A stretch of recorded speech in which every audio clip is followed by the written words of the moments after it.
Deux personnes dans une pièce calme. C'est un cabinet, grandement vitré, un mur de vitre qui fait face au soleil. Aujourd'hui j'ai mon rendez-vous comme tout le temps je suis content. Je me vois déjà bien allongé dans son canapé. Il est 11 heures. Je suis en retard, le chauffeur de taxi n'était pas professionnel. Ouf. Bonjour madame. Excusez, c'est à moi d'entrer. Une fois installé, confortablement, l'heure n'a plus d'importance. J'ai une seule envie, de ne plus sortir de son bureau. Ces questions sont un remède pour moi. Je peux vous parler comme une personne normale grâce à ce thérapeute. Le cabinet, son bureau est bien isolé, en plus je lui fais entièrement confiance. Qui êtes-vous? Sa question du jour. Je réponds. Je suis Brigitte Hop, sophrologue. Je vais vous parler de la sophrologie, de la sexologie et de la musique. Il est silencieusement assis à 2 mètres du joli canapé. Je me sentais déjà si bien. Mon corps était au repos. Je répondais sans stress. Il me demande pourquoi il devrait venir vers moi. Je lui réponds sans le regarder. Le soleil qui brille m'aide à m'évader.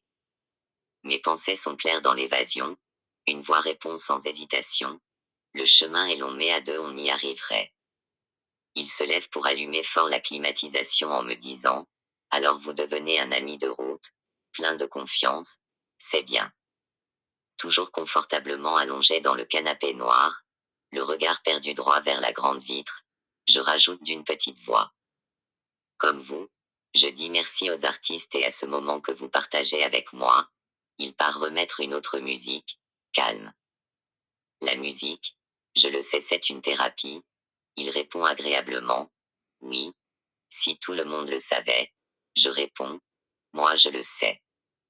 Donc, vous êtes sophrologue ou sexologue? Les deux se ressemblent. Je le sais. Vous aussi vous le savez. La sophrologie et la sexologie sont des thérapies ou des séances qui aident à se sentir bien, comme moi. Pourquoi en séance de sophrologie, vous parlez de sexualité? Je réponds en bref. La respiration est partout. La respiration, je dois les apprendre à bien ou mieux l'utiliser. Elle est différente, dans tout ce que nous faisons. Même en faisant l'amour, même quand on parle. Je crois que vous aurez plus besoin de venir me voir. Je me tais, je ne dis plus un mot. Je prends une bonne et longue respiration car je ne veux pas entendre cette phrase. Je lui dis en posant le bras gauche sur ma tête. J'ai encore des stress. Aidez-moi.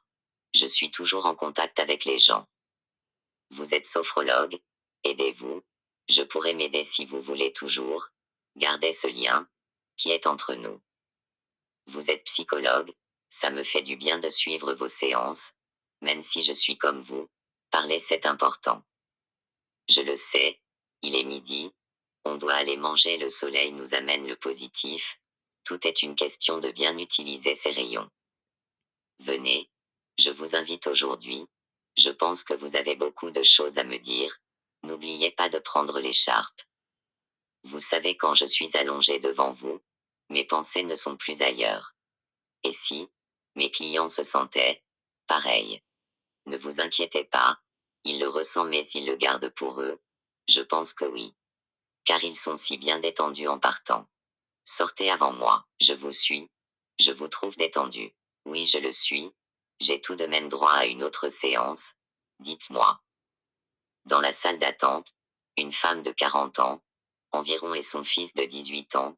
Ils nous regardaient sortis du cabinet. Elle disait: ne partez pas, s'il vous plaît.